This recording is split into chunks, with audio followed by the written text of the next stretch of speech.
এডি গাইডেন্সে সবাইকে আরও একবার ওয়েলকাম। তো আজকে আমরা প্রিপোজিশন শিখব। দেখো, ইংরেজি সঠিকভাবে বলতে ও লিখতে গেলে পর যেই জিনিসটা আমাদের জানা দরকার সেটা হলো প্রিপোজিশন।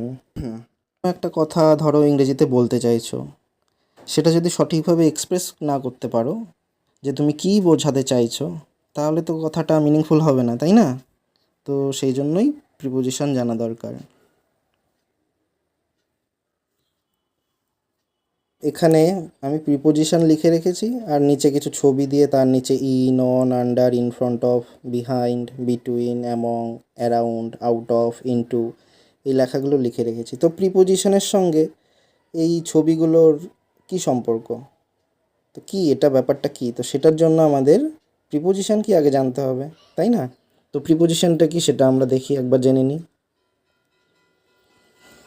প্রিপোজিশন আর ওয়ার্ডস, প্রিপোজিশন হলো সেই word that show the relationship between a noun or pronoun and other elements in a sentence, যে কিনা কী করে একটা রিলেশনশিপ দেখায় কার কার মধ্যে, হয় নাউন বা প্রোনাউনের, কার সাথে, আদার এলিমেন্টস ইন এ সেন্টেন্স, সেন্টেন্সের অন্যান্য এলিমেন্টের সঙ্গে এর সম্পর্ক দেখায়। আচ্ছা, কিছু প্রিপোজিশন হলো কি in, on, under, near, between, by, with, for, etcetera etcetera, আরও আছে। আচ্ছা, এবার এর ইউজ কেস কি, এদের কী দরকার যে প্রিপোজিশনের, যেটা আমি বললাম। দেখো কি বলছে, preposition provide specific details and clarify the sentence. মানে কি, প্রিপোজিশন একদম সূক্ষ্ম ডিটেলসগুলো দেয় আর তুমি যেটা বলতে চাইছো সেই কথাটাকে ক্ল্যারিফাই করে, মানে স্পষ্ট করে বোঝায়। Without preposition sentence can be ভগ অর কনফিউজিং। মানে প্রিপোজিশন ছাড়া কোনো একটা সেন্টেন্স যেটা তুমি বলতে চাইছো সেটা মিনিংফুল হবে না, কনফিউজিং হয়ে যাবে। কি বলছে, the book is on the table, the book is on the table, এখানে অনের নিচে আন্ডারলাইন করা, এখানে অনটাই হচ্ছে প্রিপোজিশন।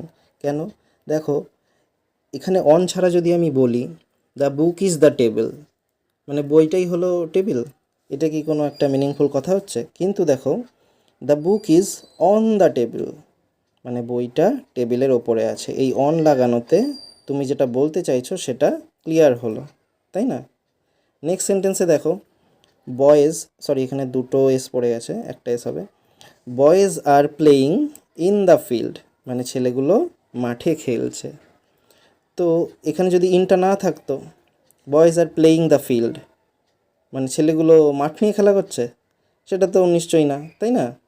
তাহলে দেখো এখানে ছেলেরা মাঠে খেলছে বোঝানোর জন্য এখানে ইনটা লাগলো আমাদের। নেক্সট সেন্টেন্সে, an aeroplane flew over our head, একটা এরোপ্লেন আমাদের মাথার উপর দিয়ে উড়ে গেল। তো এখানে ওভার যদি না থাকতো কীরকম হতো ব্যাপারটা, an aeroplane flew our head, ফুল, একটা এরোপ্লেন আমাদের মাথায় উড়ে গেল, সেটা তো মিনিংফুল না, তাই না? তো ওভার দেওয়ার কারণে সেন্টেন্সটা মিনিংফুল হলো, যে তুমি কী বোঝাতে চাইছো। নেক্সট সেন্টেন্সে দেখো, the cat is hiding under the table, বিড়ালটা টেবিলের তলায় লুকিয়ে রয়েছে। এখানে যদি আন্ডার না দিতে তাহলে কি হতো, the cat is hiding the table, মানে বিড়ালটা টেবিলটাকে লুকিয়ে ফেলছে। একটা বিড়াল কি কখনো একটা টেবিলকে লুকাতে পারে? নিশ্চয়ই না, তাই না? তো দেখলে যে কি করে এই প্রিপোজিশনের দরকার হয় একটা সেন্টেন্সকে মিনিংফুল করতে, যে তুমি কি এক্সপ্রেস করতে চাইছো। তো আমরা প্রিপোজিশন কি এবং কেন প্রয়োজন সেটা শিখলাম। এবার কোন প্রিপোজিশনটা কখন ব্যবহার করতে হয় সেটা এবার আমরা শিখব। আর এতক্ষণ অবধি ভিডিওটা দেখে যদি ভিডিওটা তোমাদের ইনফরমেটিভ মনে হয় তাহলে ভিডিওটা একটা লাইক দিয়ে চ্যানেলটি সাবস্ক্রাইব করে নিও আর ভিডিওটা শেষ পর্যন্ত দেখো। ফার্স্ট স্লাইডে আছে বিটুইন আর অ্যামং। তো আমরা কনসেপ্টটা আগে ক্লিয়ার করি যে কখন বিটুইন হয় আর কখন অ্যামং হয়। দেখো কি বলছে, দুটি জিনিস বা মানুষের মধ্যে বোঝালে বিটুইন হয়, আর এইখানে দেখো অনেক বা দুইয়ের বেশি জিনিস বা মানুষের মধ্যে বোঝালে অ্যামং হয়। তাহলে আমরা কি বুঝলাম, যে কোনো দুটো জিনিস বা মানুষের মধ্যে বোঝালে বিটুইন হবে, আর দুইয়ের বেশি বা অনেক জিনিসের মধ্যে বোঝালে হবে অ্যামং। এক্সাম্পল নিয়ে দেখো তাহলে ক্লিয়ার হবে। Hmm do you like more between Ram and Rita, এখানে রাম আর রীতা দুজন আছে, তাই হলো বিটুইন। কথাটার মানে কি, রাম আর রীতার মধ্যে তুমি কাকে বেশি পছন্দ করো? দুজন আছে না, রাম আর রীতা, তাই হলো বিটুইন। অ্যামংয়ের এক্সাম্পলে দেখো, distribute this chocolates among the 3 of them. চকলেটগুলি তাদের 3 জনের মধ্যে ভাগ করে দাও, মানে কি দুইয়ের বেশি আছে, তাই হলো অ্যামং। সেন্টেন্স এক্সাম্পল নিয়ে আমরা বুঝি, দেখো অ্যামং আর বিটুইনের ব্যাপারটা, তাহলেই ক্লিয়ার হয়ে যাবে। দেখো কি বলছে, divide the mangoes dash the 2 boys. আমগুলো ভাগ করে দাও দুটো ছেলের মধ্যে। এখানে তাহলে দুটো ছেলের কথা বলছে, আর আমরা কি বললাম, দুজনের মধ্যে হলে বিটুইন, আর দুইয়ের বেশি বা অনেকের মধ্যে হলে হয় অ্যামং। তাই এখানে দুজনের কথা বললো, তাই হবে কি বিটুইন। নেক্সট দেখো, divide the mangoes dash the boys. এখানেও আমগুলি ভাগ করে দেওয়ারই কথা বলছে, কিন্তু ছেলেগুলির মধ্যে। তো ছেলেগুলি বলতে এখানে কজন ছেলে তো আমরা জানি না। তোমার দেখো, তোমার যদি সামনে থাকতো সেই হিসাবে তুমি দুজন থাকলে বলতে বিটুইন, দুইয়ের বেশি 3 জন বা 4 জন বা 5 জন হলে তুমি বলতে অ্যামং। কিন্তু এখানে তো আমি পরে বুঝছি না যে বয়েসগুলো কতগুলো বয়েস, তাই না, আননোন আছে নাম্বারটা, তো তখন আমরা ইউজ করব অ্যামং, বেশিটা নিয়েই, ঠিক আছে। নেক্সট দেখো, the cat is lying dash the table and the sofa. বিড়ালটা শুয়ে আছে টেবিল আর সোফার মাঝে, মানে এখানে টেবিল আর সোফা দুটো জিনিসের মাঝে, তাহলে কি হবে বিটুইন। নেক্সট দেখো, pick any 2 pencils dash all this pencils. যে কোনো দুটো পেন্সিল বেছে নাও এই সবগুলো পেন্সিলের থেকে, সবগুলো পেন্সিলের থেকে, তাই কি হবে অ্যামং। তো আশা করি বিটুইন আর অ্যামংয়ের কনসেপ্ট ক্লিয়ার হয়েছে, যে দুইয়ের মধ্যে থাকলে, দুটো জিনিস বা মানুষের মধ্যে থাকলে হবে বিটুইন, আর দুইয়ের বেশি বা অনেক জিনিসের মধ্যে থাকলে হবে অ্যামং। এরপর দেখো, ইন, ইনটু, আউটসাইড আর আউট অফ। তো আমরা না এটাকে ইন আর আউটসাইডকে একসাথে নিয়ে পড়বো, ইনের সাথে আউটসাইড আর ইনটুর সাথে আউট অফ। হ্যাঁ, কেন পড়বো, কারণ কি বলতো, এই ইনটু আর আউট অফ যে এই দুটো হচ্ছে গিয়ে মোশনের ক্ষেত্রে বোঝায়, ঠিক আছে। আমি বোঝাচ্ছি, দেখো তাহলেই বুঝে যাবে। দেখো, ইন আর আউটসাইডকে আমরা নিয়ে পড়বো বললাম, ইন আর আউটসাইড। ইন কখন ইউজ হয়, দেখো, অবজেক্ট ইজ উইদিন বাউন্ডারি, যখন কোনো একটা জিনিস কোনো বাউন্ডারির মধ্যে থাকবে, একটা সীমানার মধ্যে থাকবে, সীমানার মধ্যে বোঝালে হবে ইন। আর আউটসাইড, অবজেক্ট বিয়ন্ড বাউন্ডারি, যখন জিনিসটা বাউন্ডারি কোনো একটা সীমানার বাইরে থাকবে, ঠিক আছে। এক্সাম্পল দেখো, boys are in the classroom. ছেলেগুলো ক্লাসে আছে, এই দেখো ছবিতে, দেখো আমি ছবি দিয়ে বুঝিয়েছি, এখানে দুটো ছেলে আছে, কোথায় আছে, ক্লাসের বাউন্ডারির মধ্যে আছে, তাই হলো কি ইন। হ্যাঁ, একটা এনক্লোজড এরিয়া, একটা বাউন্ডারি বোঝাচ্ছে, তাই হলো ইন। যেমন in the classroom, in the room, in the kitchen, হ্যাঁ, বাউন্ডারি যখন বোঝাবে। আর আউটসাইডেরটা দেখো, চিলড্রেন আর প্লেয়িং আউটসাইড। ছেলেগুলো বাইরে খেলছে। এই যে ছবিটায় দেখো, এই যে ছবিটা, এই যে কিছু ছেলে বাইরে খেলছে, এই ঘর থেকে দেখছে বাইরে কিছু ছেলে খেলছে, তাই কি হলো আউটসাইড। দেখো, ইনটু আর আউট অফ, ইনটু কখন হবে আর আউট অফ কখন হবে। ইনটু কখন হবে বলছে, মুভিং ইনওয়ার্ড, মানে কোনো কিছুতে, কোনো কিছুর একটা ভেতরের দিকে যাওয়া বোঝাতে হবে ইনটু। আর আউট অফ হবে মুভিং আউটওয়ার্ড, কোনো কিছু থেকে বাইরে বেরিয়ে যাওয়া বোঝাতে। এই যে ছবিটায় দেখো, আমি ছবি দিয়ে বুঝিয়েছি, একটা বিড়াল আছে, বাক্স থেকে কি করছে, একবার বেরিয়ে যাচ্ছে, এই যে অ্যারোটা দেখো বেরিয়ে যাচ্ছে, বাক্সের থেকে বেরিয়ে যাচ্ছে, তাই হলো কি আউট অফ, আউটওয়ার্ড মুভমেন্ট। আর ইনটু দেখো, বাক্সের ভেতরে ঢুকছে বিড়ালটা, এই যে অ্যারোটা ফলো করো, বাক্সের দিকে ভেতরে ঢুকে যাচ্ছে, তাই হলো ইনটু। ইনওয়ার্ড পজিশনে ঢুকছে, ইনওয়ার্ড মুভমেন্ট হচ্ছে, তাই হবে ইনটু। দেখো example, the cat jumped into the box, এই যে বক্সের মধ্যে চাপ দিচ্ছে। আর এখানে দেখো, the cat jumped out of the box, মানে বাক্সে ছিল, বাক্সে থেকে বাইরে লাফ দিল। আরও কিছু এক্সাম্পল দেখো ইনটু আর আউট অফের। He poured the juice into the glass, সে গ্লাসের মধ্যে জুস ঢাললো, তাই না, গ্লাসের মধ্যে ঢালছে, ইনওয়ার্ড মুভমেন্ট হচ্ছে, তাই হলো ইনটু। আর অনেক সময় দেখবা কি হয়, যে ক্লাসে অনেক দুষ্টুমি করলে ম্যাডাম রেগে গিয়ে বলে যে বাইরে বেরিয়ে যাও ক্লাস থেকে, এই দেখো সেটাই লিখেছি, get out of the class, class থেকে বাইরে বেরিয়ে যাও, মানে কি আউটওয়ার্ড মুভমেন্ট বোঝাচ্ছে, তাই হলো আউট অফ। আরও কিছু ছবির সাহায্যে দেখো আমি এখানে ইনটু আর আউট অফের ব্যাপারটা বুঝিয়েছি। দেখো খেয়াল করো, প্রথম ছবিতে একটা লোক কী করছে, দরজা খুলে বাইরে থেকে ভেতরে আসছে, তা ইনওয়ার্ড মুভমেন্ট হচ্ছে না, বাইরে থেকে ভেতরে আসা ইনওয়ার্ড মুভমেন্ট। তাই দেখো লেখাটা কি বলছে, a man is coming in to the room, ঘরের ভেতরের দিকে আসছে, ইনওয়ার্ড মুভমেন্ট। সেকেন্ড পিকচারটায় দেখো একটা পাখি কী করছে, খাঁচা থেকে বাইরের দিকে বেরিয়ে যাচ্ছে, আউটওয়ার্ড মুভমেন্ট হচ্ছে। তাই কি বলছে সেন্টেন্সটা, the bird flew out of its cage, এর খাঁচা থেকে বাইরে উড়ে বেরিয়ে গেল। থার্ড পিকচারে দেখো একটা বাঘ যে কিনা জঙ্গলের ভেতর থেকে বেরিয়ে আসছে, এটাও কি আউটওয়ার্ড মুভমেন্ট, ভেতর থেকে বাইরের দিকে বেরিয়ে আসছে। তাই কি বলল, the tiger is coming out of the Bush, জঙ্গল থেকে বাইরের দিকে বেরিয়ে আসছে।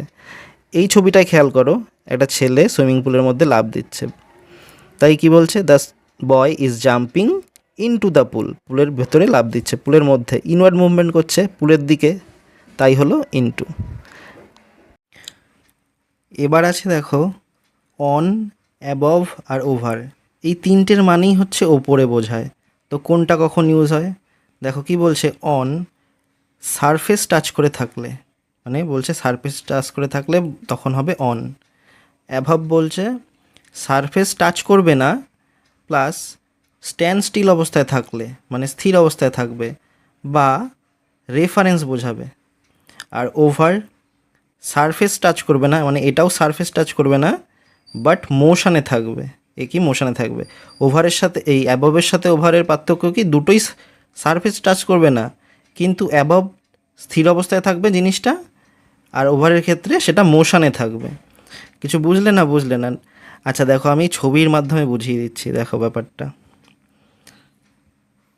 এই দেখো একটা খালি পেজে আমি তোমাকে বোঝাচ্ছি। প্রথমে অনের ব্যাপারটা দেখো, এইটা যদি একটা টেবিল হয়, হ্যাঁ এটা একটা টেবিল, এই টেবিলের মধ্যে ভাবো একটা বই আছে, তো এই বইটাকে বলতে গেলে আমরা কিভাবে বলবো, the book is on the table, the book is on the table, কারণ টেবিলের সারফেসের সঙ্গে টাচ করে আছে, তাই হলো অন। এই বুকের জায়গায় যদি এখানে ক্যাট থাকতো, হ্যাঁ এটা ভাবো একটা ক্যাট ভেবে নাও আর কি, তো তখনও বলতাম যে কি, the cat is on the table, কারণ ক্যাটটা এই টেবিলের সারফেসের সঙ্গে টাচ করে শুয়ে আছে। হ্যাঁ আবার ধরো একটা লোক, হ্যাঁ এটাকে লোক ভেবে নাও আর কি, বোঝানোর জন্য আর কি, এ ধরো এর মাথার উপর একটা বোঝা নিয়ে যাচ্ছে, তাহলে কি বলতাম, the man is carrying a load on his head, তার মাথায় করে একটা বোঝা নিয়ে যাচ্ছে, কারণ বোঝাটা কি ওর মাথার সাথে লেগে আছে, টাচ করে আছে, তাই এগুলো হলো অনের ইউজ কেস। হ্যাঁ এবার অ্যাবভেরটা দেখো, অ্যাবভেরটা কী হবে, ধরো এই একটা দেওয়াল, এটা একটা দেওয়াল, দেওয়ালের মধ্যে একটা ছবি আছে, এটা ভাবো এটা একটা ছবি, এই ছবির ওপরে একটা, এই ছবির ওপরে এক, আরে সরি একটু মিস্টেক হচ্ছে, দাঁড়াও আমি শুরু থেকে করছি আবার। ধরো এই একটা দেওয়াল, এই দেওয়ালের মধ্যে একটা ছবি আছে, ছবির ওপরে একটা ঘড়ি আছে, তাই এই ঘড়িটাকে যদি আমরা বলতে চাই কিভাবে বলবো, the clock is above the picture, ঘড়িটা ছবিটার ওপরে আছে, এর রেফারেন্সে বললাম না, এর ওপরে আছে, টাচ করে নেই কিন্তু, কিন্তু এর ওপরেই আছে, আর এর রেফারেন্স নিয়ে বললাম, তাই হলো অ্যাবভ। আর ওভারেরটা দেখো, ওভারেরটা কী হয়, ধরো এটা একটা মানুষই ধরো আবার, এর উপর দিয়ে একটা পাখি, এর মাথার উপর দিয়ে একটা পাখি উড়ে চলে গেল, হ্যাঁ তাহলে কি পাখিটা নিশ্চয়ই মোশানে, গতিতে আছে, গতিতে উপর দিয়ে চলে যাচ্ছে, তাহলে এই ক্ষেত্রে হলো ওভার। তাহলে বোঝা গেল কনসেপ্টটা। আচ্ছা আরও কিছু এক্সাম্পল নিয়ে বোঝো, দেখো দেখো কি বলছে, the clock is on the wall, the clock is on the wall, কারণ কি ঘড়িটা দেওয়ালের সাথে সারফেসে টাচ করে লেগে আছে নিশ্চয়ই, হাওয়াতে তো ভাসছে না, তাই না, তাই হলো অন। আবার নেক্সট সেন্টেন্সে দেখো, the clock is above the study table, এবার ক্লকটাকে এই স্টাডি টেবিলের রেফারেন্স নিয়ে বলছে, যে স্টাডি টেবিলের ওপরে আছে, তাই রেফারেন্স নিয়ে বললো, সেই ক্ষেত্রে কি হলো, অ্যাবভ। নেক্সট দেখো over, the cat is jumping over the fence, বেড়ালটা এই একটা বেড়া আছে সেটার উপর দিয়ে লাফিয়ে ক্রস করে চলে যাচ্ছে, তার মানে কি এর উপর দিয়ে মোশানে ক্রস করে চলে যাচ্ছে বেড়াটার উপর দিয়ে, তাই হলো ওভার, মোশানে রয়েছে। আবার দেখো এই একটা ছবিতে একটা ঘর আছে, ঘরের উপর দিয়ে একটা এরোপ্লেন উড়ে চলে যাচ্ছে, ফ্লাই করে চলে যাচ্ছে। তাই কি বলছে, an aeroplane flew over our house. একটা এরোপ্লেন আমাদের বাড়ির উপর দিয়ে উড়ে চলে গেল, নিশ্চয়ই বাড়িটার সাথে টাচ করে উড়ে যায়নি, অনেকটা উপর দিয়ে উপরে ছিল আর কি মোশনে ছিল, একদম স্পিডে বেরিয়ে গেছে, তাই হলো ওভার। তো আশা করি অন, অ্যাবভ আর ওভারের কনসেপ্টটা ক্লিয়ার হয়েছে। আচ্ছা, আরেকটা ইন্টারেস্টিং ব্যাপার আছে জানো তো, ইন আর অনের, সেটা দেখো। আরে এই দেখো, কিছু ছবি আমি করে রেখেছি। গাড়ির ছবি আছে, ঘোড়া গাড়ির ছবি আছে, হেলিকপ্টারের ছবি আছে, ট্রেনের ছবি আছে, বাসের ছবি আছে। হ্যাঁ, এগুলোর পাশে ইন আর অন লেখা, তো কারণটা কি? দেখো অনেক সময় হয় কি, আমরা রাস্তাঘাটে থাকি, কেউ জিজ্ঞাসা করে যে কী রে কোথায় আছিস, আমরা তখন বলি হয় গাড়িতে আছি, এই তো ট্রেনে আছি, বাসে আছি, তাই না? তো সেটা ইংলিশে যখন বলি নিশ্চয়ই একভাবে বলি না। ইংলিশে দেখো, যদি গাড়িতে থাকে না সেই ক্ষেত্রে বলে I am in the car. যদি বাসে থাকে বা ট্রেনে থাকে সেই ক্ষেত্রে বলে I am on the train, I am on the bus. তো এটা কিভাবে কনসেপ্টটা দেখো, যেই সব ভেহিকেলে, যেই সব গাড়িতে তোমাকে ডাইরেক্ট হচ্ছে গিয়ে খুলেই বসে পড়তে হয়, দরজা খুলে ডাইরেক্ট তোমার প্লেস পেয়ে যাও, সেই সব জায়গায় হবে ইন। যেমন কি in the car, in the horse carriage, in the helicopter, কারণ এই ভেহিকেলগুলোতে তুমি ডাইরেক্ট তোমার সিট পেয়ে যাও। আর এইগুলোর ক্ষেত্রে কি হয়, ট্রেন আর বাসের ক্ষেত্রে কি হয়, ধরো এই যে প্লেস থাকে ট্রেনের বা বাসে উঠলে, তুমি উঠে গিয়ে তোমার সিট অবধি তোমাকে হেঁটে যেতে হয় না, ধরো এখানে তোমার সিট আছে, সিট অবধি তোমাকে হেঁটে গিয়ে বসতে হয় সিটটা নেওয়ার জন্য। তাই এইভাবে মনে রাখবে যে ট্রেন আর বাসের ক্ষেত্রে যেইভাবে আমরা, যেখানে আমাদেরকে সিটটা বেছে নিতে হয় গিয়ে, সেই ক্ষেত্রে হবে অন। তাই on the train, on the bus.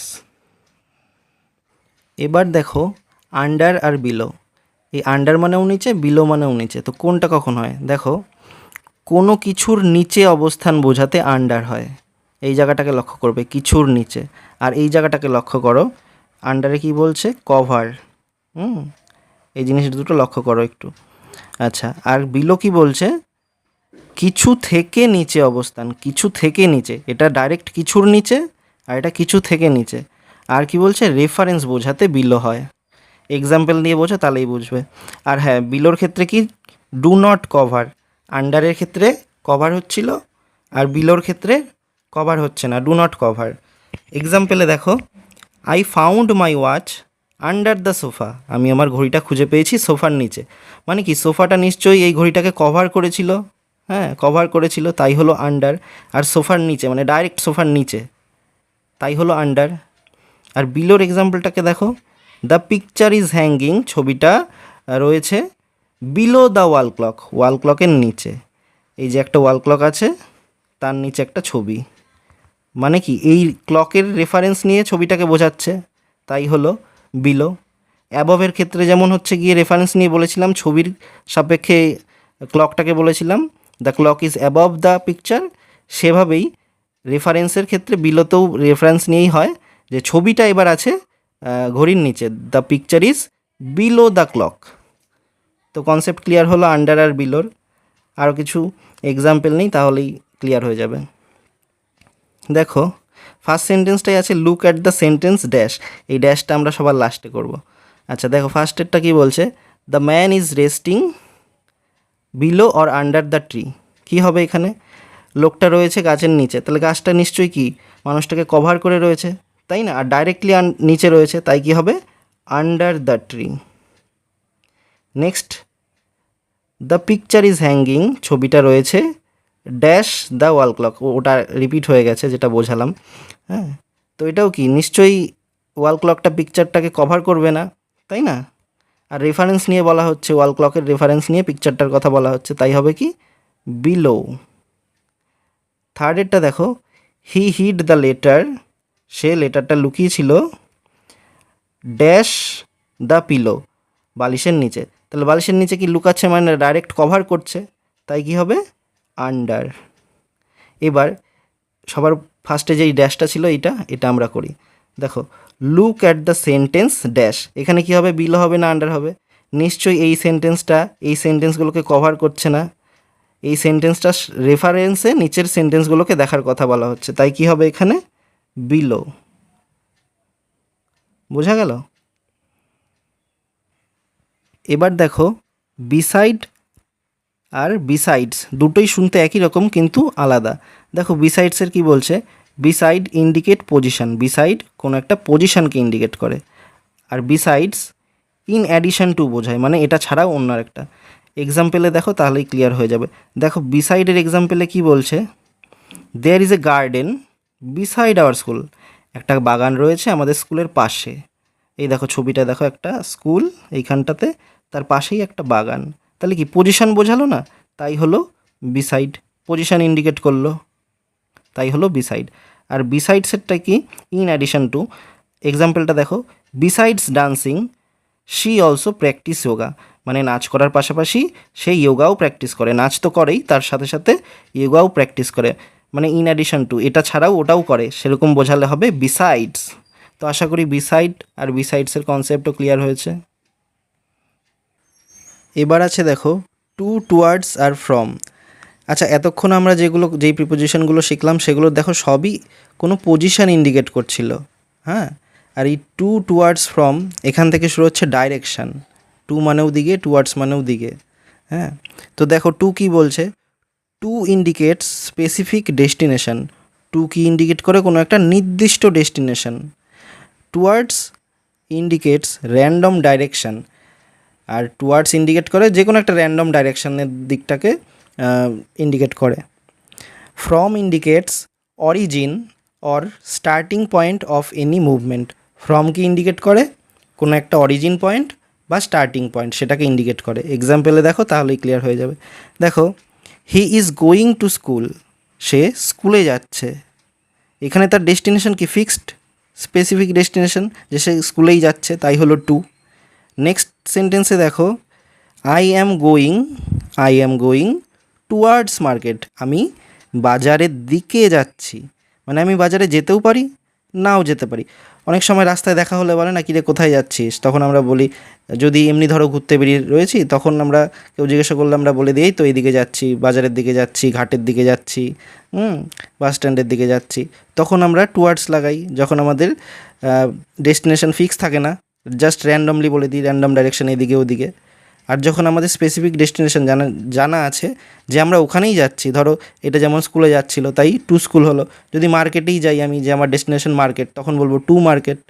তো এবার কি টু লাগাবো না টুয়ার্ডস লাগাবো, দুটোই ঠিক। দেখো দুটো মানেই তো কিছু একটা মিনিংফুল হচ্ছে, টু লাগালে তোমার ডেস্টিনেশনটা ফিক্স থাকছে, আর টুয়ার্ডস লাগালে ডেস্টিনেশন ফিক্স নেই, জাস্ট র্যান্ডামলি বলছে ওইদিকে যাচ্ছে, কিন্তু দুটোই তো মিনিংফুল, তো দুটোই ইউজ করা যাবে। আর ফ্রমেরটা কি বলছে, an Apple fail from the tree, একটা আপেল গাছ থেকে পড়লো, কোথা থেকে পড়লো, গাছ থেকে, তাই অরিজিন পয়েন্ট বা স্টার্টিং পয়েন্টটা বোঝালো, তাই হলো ফ্রম। নেক্সট দেখো around, along, across and through, all this preposition, এই সব কটা preposition clarify the path of the movement, কী ক্ল্যারিফাই করে, কী বোঝায়, নাকি চলার পথটাকে বোঝায়, পাথ অফ দ্য মুভমেন্ট, যেই পথ দিয়ে ধরো তুমি হাঁটছো বা কোথাও যাচ্ছ সেই মুভমেন্টটাকে বোঝায়। এক্সাম্পলে আগে দেখো কি বলছে, তারপর আমি ক্লিয়ার করে দিচ্ছি ছবির সাহায্যে। অ্যারাউন্ড কি বলছে, সার্কুলার মুভমেন্ট, অ্যারাউন্ড বোঝাবে গোল করে ঘোরাকে, অ্যালং বোঝাবে প্যারালাল মুভমেন্ট বা লিনিয়ার মুভমেন্টকে, আর movement from one side to another side, মানে একটা সাইড থেকে, এই একটা সাইড থেকে অন্য একটা সাইডে চলে যাওয়া, সেই ক্ষেত্রে একটা হবে ওপেন স্পেসে, সেই ক্ষেত্রে হবে অ্যাক্রস, আর সারাউন্ডেড স্পেস থাকলে হবে থ্রু। ছবির সাহায্যে ব্যাপারটা বোঝো তাহলে ক্লিয়ার হবে। এই দেখো একটা ছবি, এখানে কি একটা বি হাইভ মানে মৌমাছির চাক রয়েছে, মৌমাছিগুলো চারপাশে ঘুরে বেড়াচ্ছে, চারপাশে সার্কুলার মুভমেন্ট করছে, তাই এই ক্ষেত্রে কি হবে অ্যারাউন্ড। ওই যে আমার ছবিটার এই ভিডিওর শুরুতে দেখবে একটা কুকুর ছিল, হ্যাঁ একটা কুকুর ছিল, এই বাক্সের চারপাশে এরকম গোল করে ঘুরে বেড়াচ্ছিল, ফুট স্টেপগুলো দেখাচ্ছিল, সেই ক্ষেত্রেও কী হবে অ্যারাউন্ড, কারণ সার্কুলার মুভমেন্ট। আচ্ছা এবার এই ছবিটা দেখো, একটা রাস্তা রয়েছে, এই রাস্তায় যদি তুমি রাস্তার সাথে যদি প্যারালালি ওয়াক করো, রাস্তা যেদিকে যাচ্ছে তুমিও সেদিকেই রাস্তা ধরে ধরে এটা যাও, তাহলে কি হবে অ্যালং, কারণ অ্যালং কি বলছিল, প্যারালাল মুভমেন্ট। এই দেখো অ্যালং বলছিল প্যারালাল মুভমেন্ট। আর এবার দেখো এবার যদি তুমি ধরো এই রাস্তার এইখানে আছো, এখান থেকে রাস্তাকে ক্রস করে এদিকে যাচ্ছ, ক্রস করছো পাশাপাশি one side to another side, সেই ক্ষেত্রে কি হবে অ্যাক্রস। এখান থেকে যদি এইখানে ক্রস করে ফেলো তাহলে হবে অ্যাক্রস, সাইড টু সাইড আর ওপেন স্পেস খোলা জায়গা। এইবার আরেকটা কেস কি, এবার ধরো তুমি এখান থেকে রাস্তার এখানে চলে এলে, এবার আসার পরে পাশে দেখছো বন, এবার তুমি বনের মধ্যে দিয়ে ধরো যাচ্ছ, তখন কী হবে থ্রু, কারণ ওটা কি একটা সারাউন্ডেড স্পেস, এই বনের ভেতর দিয়ে যদি তুমি হাঁটো তখন হবে থ্রু, কারণ এটা একটা সারাউন্ডেড স্পেস, বদ্ধ জায়গা, কারণ গাছগুলো কভার করে রয়েছে। সেমনভাবেই ধরো একটা যেভাবে ট্রেন থাকে না, ট্রেন কী করে, ট্রেন মানে মাঝে মাঝে অনেক সময় এরকম টানেল পড়ে, তার মধ্যে দিয়ে এরকম ক্রস করে চলে যায়, সেই ক্ষেত্রেও হয় the train past through the tunnel. তো থ্রু হবে যখন সারাউন্ডেড স্পেস বোঝাবে, আর অ্যাক্রস হবে যখন ওপেন স্পেস বোঝাবে। তো আশা করি ক্লিয়ার হয়েছে প্রিপোজিশনের কনসেপ্ট। আজকের মতো এইটুকুনি। নেক্সট ভিডিওতে প্রিপোজিশন অফ প্লেস, টাইম আর বাকি যেগুলো রয়েছে সেগুলো করে দেওয়া হবে। তো ভিডিওটা ভালো লাগলে লাইক দেবে আর শেয়ার করবে, যাতে করে কি হবে, তাহলে যদি ভিউ বাড়ে তাহলে আমারও একটা মন লেগে থাকবে যে আরও ভিডিও বানাই, তাই না? তো যাই হোক, শেয়ার করবে আর লাইক টাইক করে পাশে থাকবে, সাবস্ক্রাইব করে নিও চ্যানেল। Thank you.